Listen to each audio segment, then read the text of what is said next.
both the states and KRMB will discuss and finalize the protocols for handing over the Nagarjuna Sagar Dam and Srisailam Dam and all 15 prioritized component outlets to KRMB and come out with a concrete action plan in this regard within 7 days. 7 రోజుల్లోగా ఎలా అప్పచెప్పాలనేటువంటి ఒక action plan తయారు చేసుకొని మా ముందుకు వస్తారు.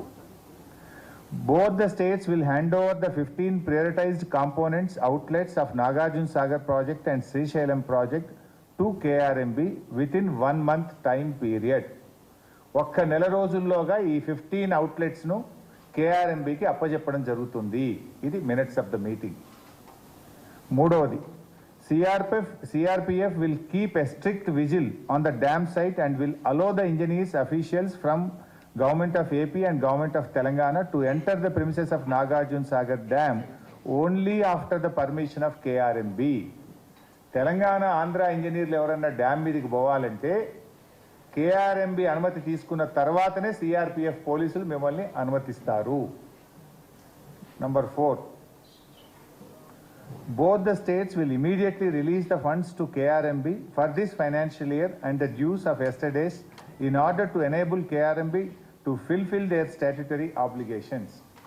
ఇంత స్పష్టంగా ఢిల్లీలో జరిగిన సమావేశంలో నెల రోజుల్లోగా ప్రాజెక్టులన్నీ కేంద్రానికి అప్పగిస్తారు అని చెప్పి ఇది మినిట్స్ ఆఫ్ ద మీటింగ్. ఈ మినిట్స్ వచ్చిన తర్వాత ఏం జరిగింది? తెల్లారి పొద్దున్నే పత్రికల్లో చూస్తే ఇది సాక్షి వెలుగు దినపత్రిక. ఇందులో KRMBకి ఓకే చెప్తేనే శ్రీశైలంలో కరెంటు ఉత్పత్తి, నిర్వహణ బాధ్యత KRMBకి ఇచ్చేందుకు ఓకే చెప్పిన అధికారులు, ఫలితంగా ఏపీకి లాభం, తెలంగాణకు నష్టం జరిగే ఛాన్స్. ఇది పత్రికలో స్పష్టంగా వచ్చింది.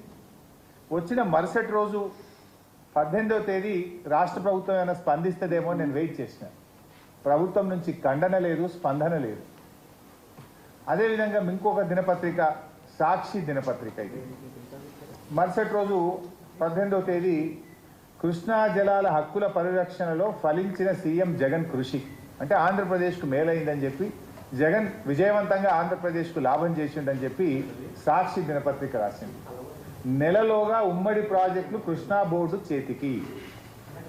ఇది అన్ని ప్రముఖ పత్రికలు స్పష్టంగా రాసినాయి. ఒకవేళ మీరు ప్రాజెక్టులు అప్పచెప్పింది నిజం కాకపోతే వెంటనే రాష్ట్ర ప్రభుత్వం స్పందించి 2వ రోజు రిజైండర్ ఇవ్వాలన్నా వద్దా, ఖండించాలన్నా వద్దా? 17వ తేదీ మీటింగ్ జరిగింది, మినిట్స్ స్పష్టంగా వచ్చినాయి. ప్రముఖ దినపత్రికలన్నీ KRMB చేతికి ప్రాజెక్టులు పోతున్నాయి, తెలంగాణకు నష్టం జరుగుతుందని, ఆంధ్రప్రదేశ్కు మేలు జరుగుతుందని, జగన్మోహన్ రెడ్డి గారు విజయం సాధించారని అన్ని పత్రికల్లో వస్తే ఈ రాష్ట్ర ప్రభుత్వంలో ఉలుకు లేదు, పలుకు లేదు, కనీసం చీమ గుట్టినట్టు కూడా లేదు. కానీ 19వ తేదీ నాడు నేను ప్రెస్ మీట్ పెట్టి ఇది ఇంత అన్యాయం జరుగుతూ ఉంటే మీరు ఏం చేస్తున్నారు అని చెప్పి నేను గట్టిగా రాష్ట్ర ప్రభుత్వాన్ని నిలదీయడం జరిగింది. అప్పుడు తేరుకున్నటువంటి ప్రభుత్వం లోలో ఈ మినిట్స్ అంతా తప్పు, మేము ఒక ఉత్తరం రాస్తున్నాం ఢిల్లీకి అని చెప్పి నేను ప్రెస్ మీట్ పెట్టినాక స్పందించి లేలే ఈ మినిట్స్లో తప్పు వచ్చింది, మేము ఒప్పుకోలేదు అని చెప్పి ఢిల్లీకి ఉత్తరం రాసిండు. ఎప్పుడు రాసిండు? నేను ప్రెస్ మీట్ పెట్టిన ఈ ప్రభుత్వాన్ని కడిగితే ఆ రోజు వీళ్ళు మేల్కొన్నటువంటి పరిస్థితి. ఇది మొదటి మీటింగ్. సరే, తర్వాత ఏమైంది? మళ్ళీ KRMB సెకండ్ మీటింగ్ జరిగింది 1 ఫిబ్రవరి 2024. ఈ మీటింగ్లో 1వ తేదీ మన హైదరాబాద్లోనే జరిగింది KRMB మీటింగ్. నేను అనుకున్నా మొదటి మీటింగ్లో ఏదైనా తప్పు చేసిందేమో, 2వ మీటింగ్లో